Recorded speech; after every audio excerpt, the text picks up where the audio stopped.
Hi, I'm making a video game and I've begun doing these regular devlogs. The idea is that I'm going to start talking about what I achieved that week, the issues I ran into, the solutions I found, and what I'm planning to do about them moving forward. So last week I began making a cover system, and up until that point I'd only worked on my equipment system. And because of this, the animation montage system was too tightly coupled with the equipment system, which meant now that I've started introducing other systems, I have to essentially refactor and pull them apart to then put them together in a system which can be more scalable. The key issue was that my animation montage system was too reliant on enums specifically used in my equipment system. And so in order to have my animation montage system usable by other systems, I essentially rip those out, refactor it, and find new ways of having the same logic implement itself. And I'm not going to talk through how exactly I managed to go through all that because it's all a bit too long, too complicated, and too minute in terms of the specifics. But it was just a long, painstaking, and compiler error heavy process. Either way, after a lot of compiling and trying to compile, I eventually managed to launch Unreal Engine, and to my surprise, it worked essentially first time.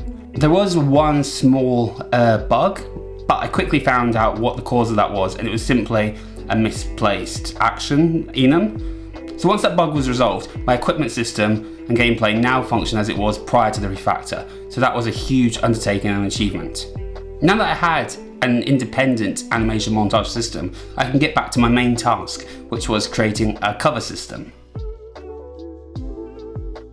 So I made the most of it being Black Friday, and I went to the Fab Asset Store and bought some animations for cover.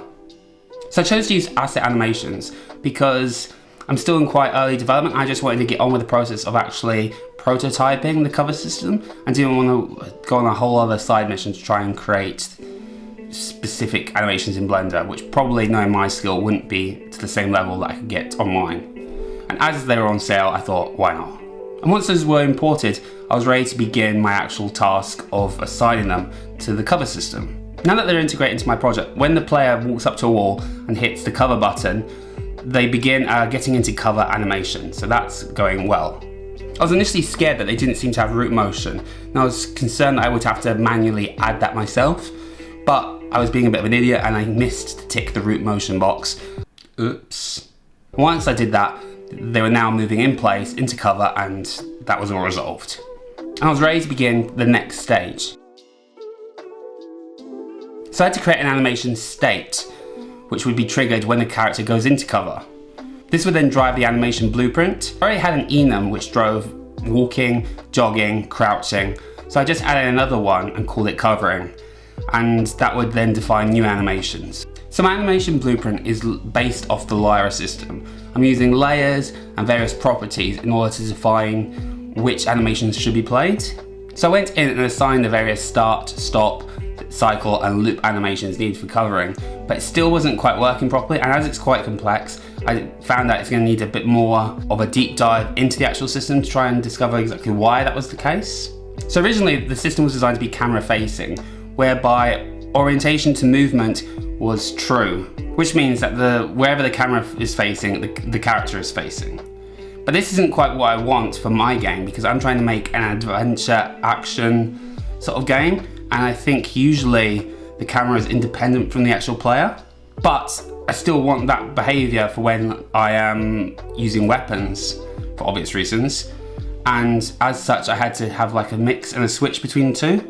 And as a result of this, my whole setup has diverged quite a lot from the standard that I had initially researched online. So my animation blueprints originally had 3 layers. There was base, there was layers, and then there were the child blueprints in which the actual animations were set. But this system diverged when I introduced the camera-orientated movement and the non-camera orientated movement, which caused layers to be split into 2 different parts. And this caused an unnecessary and complex branching of animation blueprints, which I was actually using. So I figured the best way to move this forward is to instead simplify and try and rationalize these blueprints. It also seemed redundant to have different animation blueprints for pistol and rifle when they were essentially doing the same animations just with different arm offsets. So instead I decided to just use unarmed animations for both the forward-facing and the non-forward-facing animations, and instead use offsets to properly place their arms in the correct position. And hopefully this could also be used for a whole variety of weapons with a much less performance effect, but I don't know if that's necessarily going to be the case, but I'm hoping it'll be easier moving forwards. So this week I've successfully achieved my 2 goals. That was to refactor my equipment system and to implement entry animation montages for getting into cover. In addition to that, I've started trying to implement the cycle and loop animations for the cover system, and that's caused me to have to relook at the whole animation blueprints. So that will be another job for next week.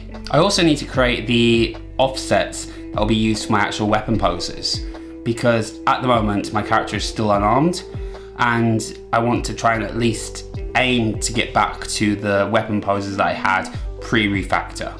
Another issue that I've identified that I need to tackle in the upcoming weeks is my rotate or turn in place animations, because at the moment it's currently doing what the default rotate in place is doing, whereby it's dependent on the velocity.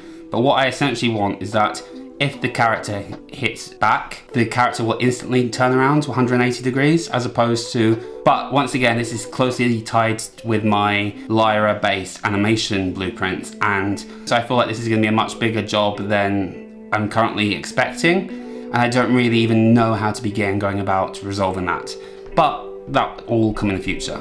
My specific goals for next week are to organise my animation blueprints so that they are set up correctly, and to incorporate the offset poses so that my weapons can be used again normally in the game.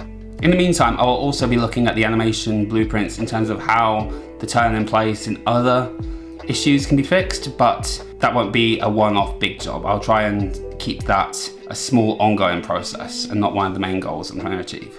Although I'm still making my cover system, it's important that I fix the animation blueprints and the other associated systems, so I have a good base before progressing with this. Otherwise, I'm just going to run into errors as my system increases and changes. And in order to get the cycle animations running correctly, I first need to fix this much more fundamental issue. But thank you for listening, and I hope you've enjoyed. Bye.